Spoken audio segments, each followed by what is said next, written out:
Welcome to National Headlines. Let's see what the headlines in Times of India has to say. Putin thanks military for averting civil war, Wagner boss in Belarus.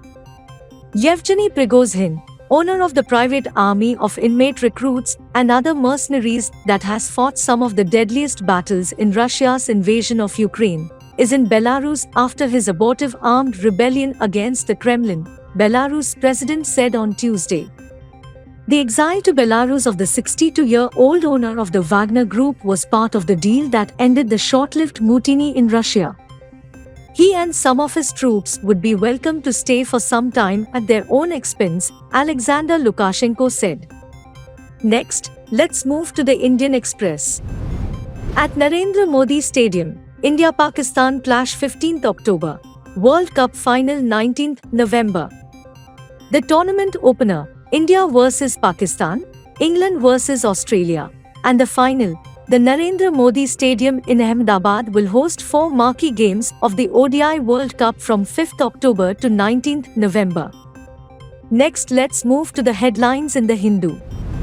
Centre allows Aadhaar authentication for registration for births and deaths. The centre has allowed the Office of Registrar General of India, RGI, to perform Aadhaar authentication during registration of births and deaths in the country. However, Aadhaar is not mandatory for such registration.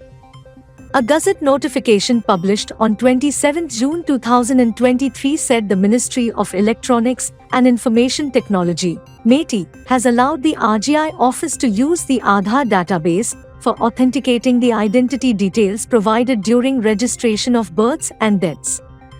Let's now talk money and economics. Let's move to the Economic Times headlines. HDFC-HDFC Bank merger likely to be effective 1st July. The merger of HDFC Corp with the country's largest private lender HDFC Bank will likely take effect 1st July, Chairman of India's mortgage lending pioneer Deepak Parekh said Tuesday. The combined entity will have an asset base of around 18 lakh rupees crore, or in excess of $200 billion. The boards of HDFC and the private bank will meet on 30th June to clear and approve the merger, Parekh told the media in Mumbai. Next, let's move to the Telegraph, which brings us news from West Bengal. Mamta sustains knee, hip injuries after chopper makes emergency landing at Sevoke Air Base.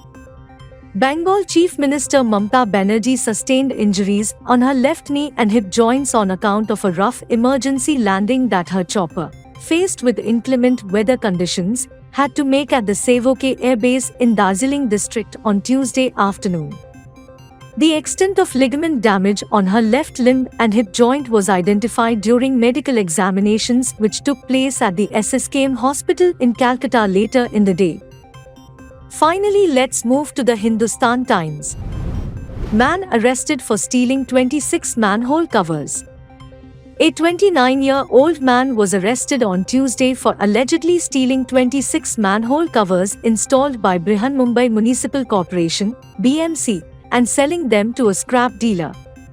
Senior Inspector of MHP Colony Police Station, Sudhir Kudalkar, said they had received a complaint on 20th June from the R Central Ward that a manhole cover with MCGM embossed on it was stolen from a spot near Shanti Dan Ashram Bus Depot in Borivali West. Aided by CCTV footage and inputs from informers, police managed to track down the robber, who was identified as Kamlesh alias Banti Solanki, who revealed he had robbed at least 26 manhole covers between Borivali and Dahisar. For more such news and updates, subscribe to HW News English.